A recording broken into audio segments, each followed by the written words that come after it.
بسم اللہ الرحمن الرحیم۔ ناظرین، میں ہوں احسان علی اور آپ دیکھ رہے ہیں میرا یوٹیوب چینل ٹوڈے وتھ احسان علی۔ دوستو، بادشاہ وقت دربار میں کھڑا تھا اور سامنے وزیر، مشیر اور رایا سارے کھڑے تھے۔ بادشاہ وقت کہتا ہے کہ ہے کوئی کہ جو میری ملاقات حضرت خضر علیہ السلام سے کروا پائے۔ دوستو، پوری دربار میں سکوت طاری ہو جاتی ہے۔ خاموشی ہی خاموشی ہر طرف طاری ہو جاتی ہے۔ ایک جانب ایک دیہاتی غریب اٹھ کھڑا ہو جاتا ہے اور وہ کہتا ہے کہ اے بادشاہ سلامت، میں آپ کا ملاقات حضرت خضر علیہ السلام سے کروا سکتا ہوں۔ تو وہ بادشاہ وقت دریافت کرتا ہے کیسے؟ پھر وہ غریب دیہاتی کہتا ہے کہ اس کے لیے میں معاوضہ لوں گا۔ وہاں بادشاہ وقت کہتے ہیں کہ معاوضہ کیسا؟ وہ غریب دیہاتی کہتا ہے کہ 6 مہینے کے لیے میرے گھر میں راشن ڈلوانا پڑے گا۔ بادشاہ حامی بھرتا ہے۔ پھر وہ غریب دیہاتی کہتا ہے کہ اس کے لیے آپ کو 6 مہینوں کے لیے دریا کے کنارے چلہ کاٹنا ہوگا، اور کچھ وظائف بتا دیتا ہے، یہ وظائف کرنے پڑیں گے۔ لہٰذا بادشاہ اٹھ جاتا ہے اور یوں ہی جا کے دریا کے کنارے 6 مہینے کا چلہ کاٹتا ہے۔ لیکن اینڈ آف دی ڈے 6 مہینوں کے بعد اسے حضرت خضر علیہ السلام سے اس کی ملاقات نہیں ہو پاتی۔ لہٰذا بادشاہ مڑ کر واپس آتے ہیں اور اپنے دربار میں درباریوں کو کہتے ہیں کہ اس دیہاتی کو گرفتار کر کے لاؤ۔ پھر وہ دیہاتی گرفتار ہوتا ہے اور پیش کیا جاتا ہے دربار میں۔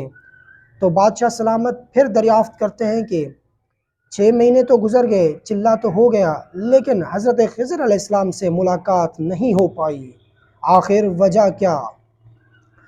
وہ دیہاتی کہتا ہے کہ جناب، آپ نے وظیفوں میں کچھ غلطی کی ہوگی، جس کی وجہ سے حضرت خضر علیہ السلام سے آپ کی ملاقات نہ ہو پائی۔ لہٰذا آپ کو 6 مہینے دوبارہ چلہ کاٹنا ہوگا اور پھر وظیفے کرنے ہوں گے۔ اس کے لیے 6 مہینوں کے لیے میرے گھر میں راشن ڈلوانا ہوگا۔ لہٰذا بادشاہ پھر حامی بھرتا ہے۔ پھر وہ 6 مہینے کا راشن اس کے گھر بھجواتا ہے اور وہ جا کے چلہ کاٹتا ہے۔ 6 مہینے چلہ کاٹنے کے بعد جب بادشاہ سلامت کی ملاقات حضرت خضر علیہ السلام سے نہیں ہو پاتی، تو پھر جب دربار میں پہنچ کر بادشاہ سلامت کہتا ہے کہ اس دیہاتی کو گرفتار کر کے لایا جائے، اور دیہاتی کو گرفتار کر کے دربار میں لایا جاتا ہے۔ بادشاہ اپنے وزیروں سے مشاورت کرتے ہیں کہ آیا اس کی سزا کیا ہونا چاہیے؟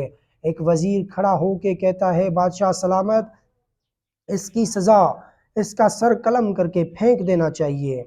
بادشاہ دوسری وزیر سے پوچھتے ہیں، آپ کا کیا مشورہ ہے؟ وہ وزیر کہتے ہیں کہ بادشاہ سلامت، اس کا سر قلم نہیں کرنا چاہیے، بلکہ اس کو کتوں کے آگے پھینک دینا چاہیے تاکہ کتے اسے نوچ کر کھا سکیں۔ لہٰذا اس محفل میں ایک نورانی بابا بیٹھے ہوتے ہیں۔ بادشاہ سلامت اس نورانی بزرگ کی طرف دیکھتے ہیں اور کہتے ہیں کہ آپ کی کیا رائے ہے؟ تو وہ نورانی بزرگ کہتے ہیں کہ ان دونوں نے ٹھیک کہا۔ لہٰذا تیسری جو وزیر تھی بادشاہ کی، بادشاہ سلامت اس وزیر سے پوچھتے ہیں کہ آپ کا کیا رائے ہے؟ وہ وزیر کہتے ہیں، بادشاہ سلامت، اس غریب نے جو راشن لی سال کا آپ سے، اس راشن میں سے آپ کے محل میں کوئی فرق نہیں پڑا۔ لہٰذا آپ نے 1 سال تک جو چلہ کاٹا، اس میں وظائف کیے، اس کا ثواب آپ کے نامہ اعمال میں لکھا گیا۔ آپ کے لیے یہ سودا گھاٹے کا نہیں بلکہ فائدے کا تھا۔ لہٰذا پھر بادشاہ سلامت اس بزرگ کی طرف دیکھتے ہیں۔ وہ بزرگ کہتا ہے کہ اس وزیر نے بھی ٹھیک کہا۔ لہٰذا بادشاہ پریشان ہو جاتے ہیں، کہتے ہیں کہ اے بزرگ، تم نے پہلے بھی کہا کہ پہلے وزیر جو کہہ رہے تھے وہ بھی ٹھیک کہہ رہے تھے، اور اب بھی کہہ رہے ہو کہ یہ ٹھیک کہہ رہا ہے، لہٰذا مسئلہ کیا ہے؟ تو وہ بزرگ کہتا ہے کہ وہ جو پہلی وزیروں نے کہا، انہوں نے بالکل ٹھیک کہا، مگر انہوں نے اپنے پیشے کی نسبت سے ٹھیک کہا۔ پہلا جو وزیر جس نے کہا اس کا سر قلم کر پھینک دیا جائے، وہ پیشے سے ایک کسائی تھا، لہٰذا آپ نے اس کسائی کو اٹھا کر وزیر بنا دیا۔ اور دوسرا جو وزیر تھا جس نے کہا سر قلم نہیں کرنا چاہیے بلکہ اسے کتوں کی آگے پھینک دینا چاہیے، دراصل اس وزیر کے آباء و اجداد کتے نہلایا کرتے تھے، اور وہ اپنے آباء و اجداد سے وفاداری کا ثبوت دکھا کر یوں ہی کہہ رہا ہے کہ کتوں کے آگے پھینک دینا چاہیے۔ لہٰذا تیسرے وزیر نے آپ سے جو مخاطب ہو کر ایسا مشورہ دیا آپ کو، لہٰذا وہ بادشاہ سلامت اس وزیر سے کہتے ہیں کہ کیا آپ سید زادہ ہیں؟ تو وہ وزیر کہتا ہے جی ہاں۔ تو بادشاہ سلامت کہتے ہیں کہ آپ نے پہلے کیوں نہیں بتایا؟ تو وہ وزیر کہتے ہیں کہ یہ راز ہی ہوتا اگر یہ بزرگ اس راز کو فاش نہ کرتے۔ دوستو، بالکل ایسی ہی حالت ہے ملک پاکستان کی، جہاں پر وزیروں، مشیروں اور معاونین کا ایک برمار لگا پڑا ہے، جہاں پر 85 وزیر، مشیر اور معاونین خصوصی ہے۔ لہٰذا پاکستان کے اندر 85 کی تعداد میں وزیروں کا کیا کام؟ یہاں پر کس طریقے سے نوازا جاتا ہے، کس طریقے سے لوگوں کو نواز کر مالا مال کیا جاتا ہے، یہ شاید آپ کو بھی پتا ہو، مگر آپ کو یہ بتانا مقصود ہے کہ پاکستان اس وقت ترقی پذیر ممالک میں بھی نچلی سطح پر ہے۔ لہٰذا وہ جو ترقی یافتہ ممالک ہیں ان میں کتنے دماغیں ہیں، کتنی وزیر ہیں، کتنے مشیر ہیں۔ سب سے پہلے ہم بات کرتے ہیں امریکہ کا، جو دنیا کا سپر پاور ہے، اور وہ دنیا پر حکومت کر رہا ہے۔ لہٰذا اس کے محض 24 وزیر ہیں جو اپنی ملک کو ترقی یافتہ ملک بنانے میں کردار ادا کر رہے ہیں۔ اگر اس کے بعد اگر چین کی بات کرتے ہیں تو چین آنے والا سپر پاور اور چین جو ہے نا کاروبار کے لحاظ سے دنیا میں اہم کردار ادا کرنے والا ہے۔ چین اس وقت رقبے کے حساب سے دنیا کے بڑے ملکوں میں کاؤنٹ کیا جاتا ہے، اور آبادی کے حساب سے اگر دیکھا جائے تو چین دنیا کے سر فہرست ممالک میں ہے۔ وہاں پر وزیروں کی تعداد محض 25 ہے، اور اگر فرانس کی بات کریں تو وہاں پر وزیروں کی تعداد محض 29 ہے۔ لہٰذا ملک پاکستان میں اس وقت وزیروں، مشیروں اور معاونین خصوصی کی تعداد 85۔ یہ 85 کی فوج، آخر 85 دماغیں مل کر بھی اس ملک کو ترقی یافتہ کیوں نہیں بنا پا رہے؟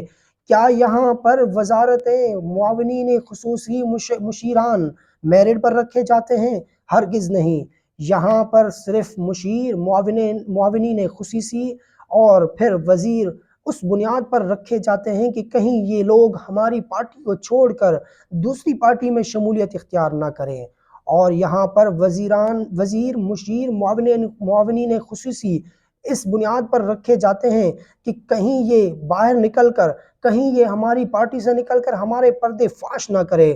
بس یہی ایک مقصد ہے ان حکمرانوں کی، جو اس ملک کو نوچ کر کھا رہے ہیں، اور یہاں غریب دن بدن غریب ہوتا جا رہا ہے، اور پھر حکمرانوں کے محل لندن، امریکہ، یورپ، برطانیہ، بلکہ دنیا کے قصبے میں یہ اپنی کاروبار کو پہلاتے جا رہے ہیں، لیکن غریب صرف غریب ہوتا جا رہا ہے۔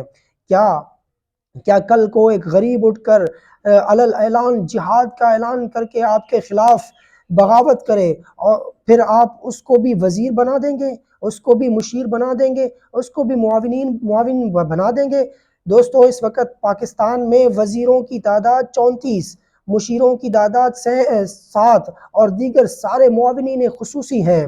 ان تمام تر دماغات کے باوجود پاکستان اس وقت ترقی پذیر ملک ہے۔ پاکستان کو اقوام متحدہ کے اہم ادارے IMF سے قرضہ نہیں مل رہا۔ ان 85 دماغوں کے باوجود کوئی ادارہ پاکستان کو قرض تک نہیں دے رہا۔ لہٰذا پھر اس 85 دماغوں کا ہم نے اچار بنا کے کھانا ہے؟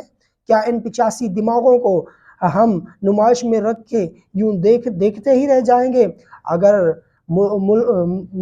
مملکت خداداد سے سچے اور ایماندار وزیر مشیر ہوں، محض 20 سے 24 ہی کام کر سکتے ہیں، لیکن یہاں پر اس فوج کو ہمارے اوپر مسلط کر کے ہمیں صرف اس برڈن کے نیچے دبایا جا رہا ہے کہ پاکستانی قوم کبھی اٹھ نہ پائے، پاکستانی قوم کبھی اپنے حق کے لیے بات نہ کر پائے۔ لہٰذا ان مشیروں، وزیروں اور معاونین سے حساب تو بنتا ہے۔ دوستو، یہاں پر آئین کی تشریح بھی اپنی مقاصد کے لیے کیا جاتا ہے۔ ہم عدلیہ کی کیا بات کریں، وہاں پر اگر ایک دن کہا جاتا ہے کہ ایک شخص کے اوپر ایک جرم میں ایک ہی کیس بنتا ہے، لیکن دوسرے دن اسی شخص کے اوپر ایک ہی جرم میں 150 کیس بن جاتے ہیں۔ پاکستان کے ہر شہر رقبے پر اس کے اوپر کیسز بنائے جاتے ہیں، پھر وہی عدلیہ، وہی ججز بیٹھ کر اسے دوسری شہر منتقلی کی اجازت دے دیتے ہیں۔ کہیں اور سے کوئی فورس آ کر اس کے لیے ریمانڈ لے جاتا ہے۔ کیا یہ دورہ معیار نہیں؟ یہاں پر آئین کی تشریح بھی اپنی مقاصد اور اپنی مفادات کے لیے کیا جاتا ہے۔ لہٰذا جب تک یہ مملکت خداداد ترقی نہیں کرے گی، جب تک اس مملکت خداداد میں آئین کی بالادستی نہیں ہوگی، آئین مقدس نہیں ہوگی، یہاں پر مقاصد مقدس ہیں لیکن آئین مقدس نہیں۔ یہاں پر پاکستان کو 75 سال سے، تقریباً 75 سال سے جس حکومت نے آیا اس نے اپنی طرف سے مکمل نوچ کر کھایا۔